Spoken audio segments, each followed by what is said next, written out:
Star থিয়েটারে তিন কন্যা দেখানো নিয়ে ধোঁয়াশা অব্যাহত, আর তার মাঝেই এবার এই ঘটনায় ফেসবুকে বার্তা দিলেন মুখ্যমন্ত্রী। সংবাদ মাধ্যমকে কড়া ভাষায় আক্রমণ করে তিনি লিখেছেন, গত কয়েক মাস ধরে সংবাদ মাধ্যমের একটা অংশ নিজেদের উদ্দেশ্য চরিতার্থ করতে উঠে পড়ে লেগেছে।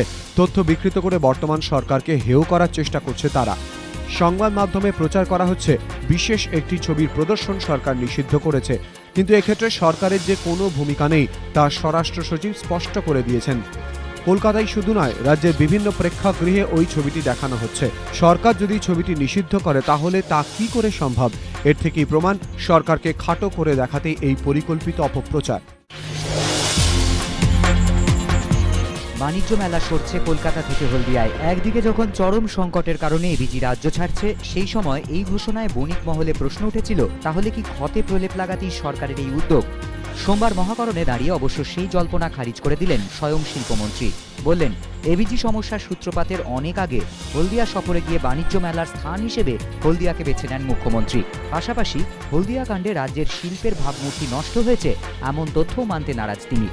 এবিজির 5 কর্মচ্যুত শ্রমিক মহাকরণে দেখা করেন শ্রমমন্ত্রী পূর্ণেন্দু বসুর সঙ্গে। এদের সঙ্গে কথা বলার পর শ্রমমন্ত্রী জানিয়েছেন, কেন্দ্রীয় শ্রম কমিশনারকে চিঠি দিচ্ছেন তিনি। তার দাবি, যেভাবে এবিজি শ্রমিকদের ছাঁটাই করেছে তা শিল্প আইনের পরিপন্থী। বাস মিনিবাস ট্যাক্সির ভাড়া বাড়ার পর অটোর ভাড়া নিয়ন্ত্রণের জন্য সোমবার মহাকরণে বৈঠক করলেন পরিবহন মন্ত্রী মদন মিত্র।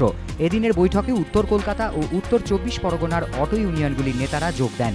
উপস্থিত ছিলেন পুলিশ কমিশনার সহ পুলিশের অন্যান্য শীর্ষ কর্তারা। বৈঠকে স্থির হয়েছে, কলকাতা ও শহরতলির বিভিন্ন রুটের অটো ভাড়ার মধ্যে সামঞ্জস্য আনতে হবে। 6 থেকে 7 হাজার এমন চালক রয়েছেন যারা সমস্ত প্রয়োজনীয় নথি ছাড়াই অটো চালাচ্ছেন। তাদের অন্যান্য সমস্ত প্রয়োজনীয় নথি দেওয়া হবে বলেও বৈঠকে স্থির হয়েছে। রঞ্জির শেষ দিনে ইডেনের থ্রিলারের প্রত্যাশা ছিল 3 ফলেরই উন্মুক্ত সম্ভাবনা, কিন্তু সকালেই বাংলাকে নিরাপদ জায়গায় পৌঁছে দেয় ঋদ্ধিমান সাহার 65, লক্ষ্মী আউট হন 32 রানে। কানিতকারের 80, রশ্মিরঞ্জন পারিদার অপরাজিত 52 ধাক্কা কাটিয়ে উঠতে সাহায্য করে রাজস্থানকে, কিন্তু 3 উইকেটে 181 তোলার পরেই অমীমাংসিতভাবে শেষ হয়ে যায় খেলা। দুপুরে ইডেনেই মনোজ দিন্দা জাতীয় দলের শিকে না ছেড়ার খবর পান। ক্যামেরার সামনে হতাশা লুকিয়ে মনোজ আপাতত ফোকাস রাখছেন রঞ্জিতে।